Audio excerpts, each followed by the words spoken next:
सफलता छोटी हो या बड़ी हो, अगर आपने लक्ष्य बनाया है और लक्ष्य बना के उसके बारे में समझकर ज्ञान प्राप्त करके उसे पा लिया है, यही आपकी सफलता है। तो हर दिन कोई न कोई एक सफलता आपके जीवन में जुड़ती रहेगी या छोटी छोटी सफलताएं जुड़ती रहेंगी। आप एक एक कदम आगे बढ़ाते रहेंगे तो हजारों लाखों कदम आगे चले जाएंगे।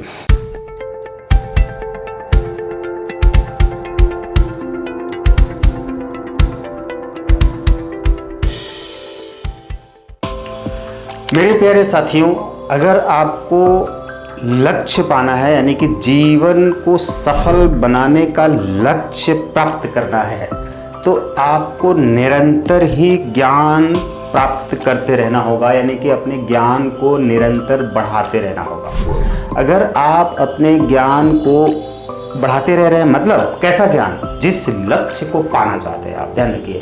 जैसे अपने जीवन को आप अमर करना चाहते हैं, यानी कि जीवन में सिद्ध होना चाहते हैं, सफल होना चाहते हैं, ऐसे जीवन को सफल बनाना चाहते हैं, यानी कि व्यर्थ का जीवन नहीं चाहते हैं। अगर आप ऐसा चाहते हैं, देखिए चाहने का मतलब क्या है कि ये आपकी विश है, इच्छा है। आप चाहते हैं कि ये जो आपको जीवन प्राप्त हुआ है, ये जीवन अनमोल है, ये जीवन बहुत ही महत्वपूर्ण है, फायदेमंद है, यानी कि इस जीवन का आप सही जगह पे इस्तेमाल करें, यानी कि जीवन में आपको जो कुछ भी करना है वो सब कुछ अच्छा करना है, सही करना है, सही ढंग से करना है, जिससे कि अपना और दूसरे का फायदा हो।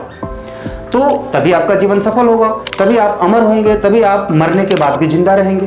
ध्यान रखिए। तो ऐसा अगर आप चाहते हैं, अगर आपकी ऐसी इच्छा है, तो मतलब ये आपका लक्ष्य है, आपकी लक्ष्य है। अगर आपने इसको लक्ष्य बना रखा है, तो आपको अपने जीवन को अच्छा बनाने के लिए, सफल बनाने के लिए, जीवन को अमर बनाने के लिए इसके बारे में हर तरह का ज्ञान प्राप्त करना होगा। जैसे आज से पहले जिन लोगों ने अपने जीवन में उन सारे कामों को किया और करके अमर हो गए, जैसे श्री रामचंद्र ने रावण का वध किया।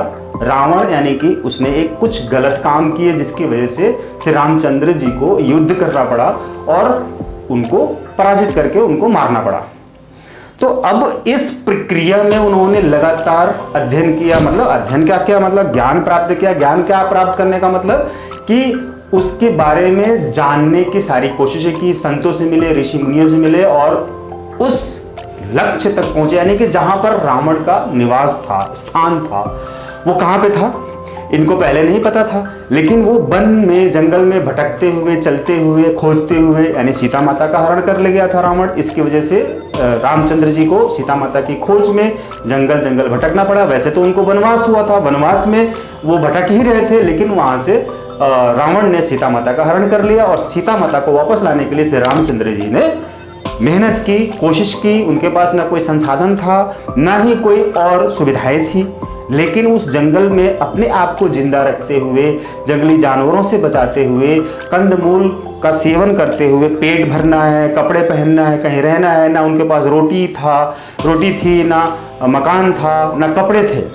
बस वो सिर्फ एक भगवा वस्त्र धारण करके निकल पड़े थे जंगल में। जंगल में कहाँ रहेंगे? कीट पतंगे हैं और झाड़ झंखड़ है और सांप बिच्छू हैं, जंगली जानवर हैं। कहाँ सोएंगे, कहाँ बनाएंगे, कहाँ खाएंगे, ये सब कुछ भी उनके पास नहीं था। और देखिए, जरा सोचिए कि हमारे और आपके पास कम से कम खाने के लिए भोजन है और रहने के लिए छत है।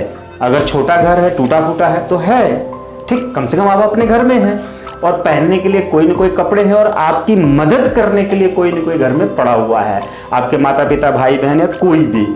आप ऐसी जिंदगी जी रहे हैं। कितना भी अगर आप मजदूर परिवार में भी जन्म ले चुके हैं, मान लीजिए आप मजदूर परिवार में भी हैं, गरीब परिवार में, जहाँ पे मजदूरी करके रोज भोजन किया जाता है, तो वहाँ भी रहने के लिए छत है, खाने के लिए रोटी तो है ही, और कमाने के लिए भी संसाधन है, आप कमा के खा सकते हैं।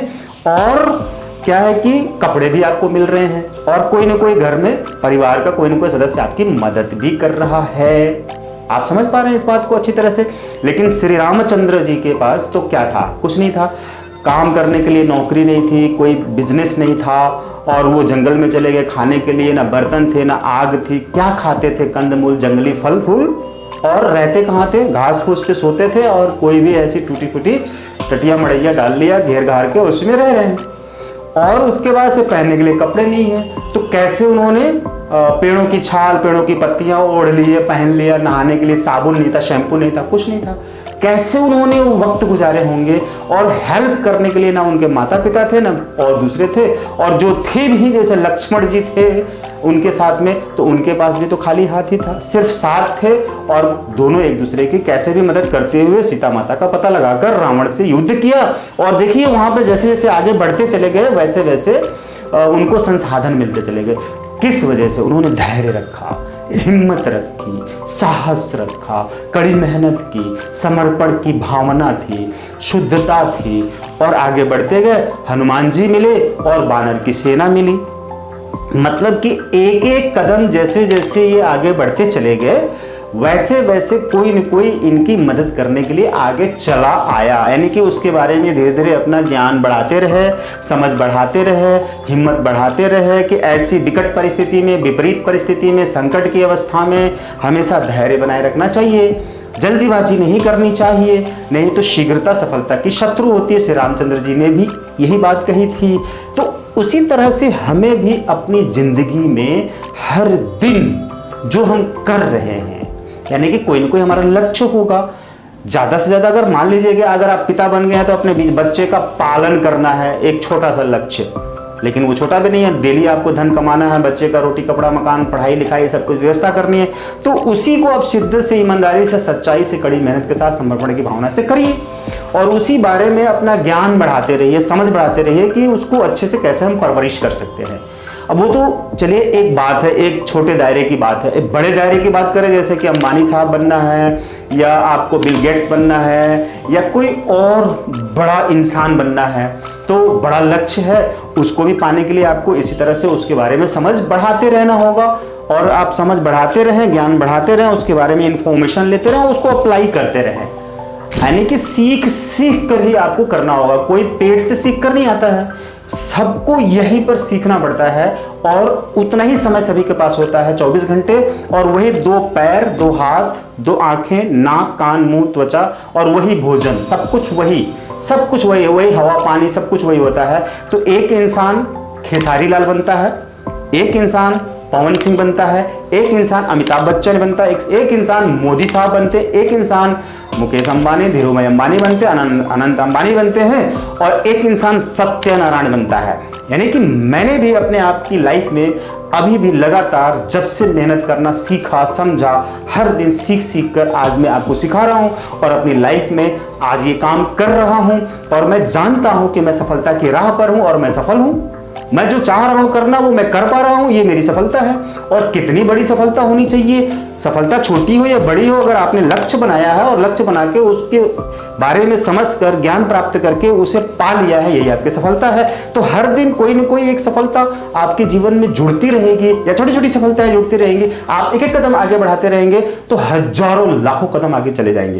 यानी कि छोटी छोटी सफलताओं को जोड़ते हुए बड़ी बड़ी सफलताएं प्राप्त कर लेंगे। यानी कि बड़ी सफलता का लक्ष्य होना चाहिए, बड़ा लक्ष्य होना चाहिए, और उसको पाने के लिए हर दिन थोड़ा थोड़ा आगे बढ़ते रहिए, और देखिए कैसे कैसे वो वहां तक आप पहुंच जाएंगे। तब तक पहुंचते पहुंचते आप ना जाने कितनी कितनी सफलताएं पा सकते हैं, पा लेंगे, राइट। तो ये चीज आपको समझना होगा, और इसी तरह से समझकर इसी ज्ञान के साथ में आपको आगे बढ़ना होगा, राइट। तो मैं समझता हूं कि मेरी बातें आपको समझ में आ रही हैं, और अगर आपको समझ में आ रही हैं तो डेफिनेटली आप हमारे साथ जुड़े रहेंगे और अपनी जो हमने बताया उसको अपने जीवन में अप्लाई करेंगे। ओके, और चैनल को सब्सक्राइब जरूर करें, बेल के आइकन को प्रेस कर लें, ताकि आपको मैं और आगे ऐसी ऐसी बातें बताते रहूं और आपकी जिंदगी सफल हो जाए। Thank you.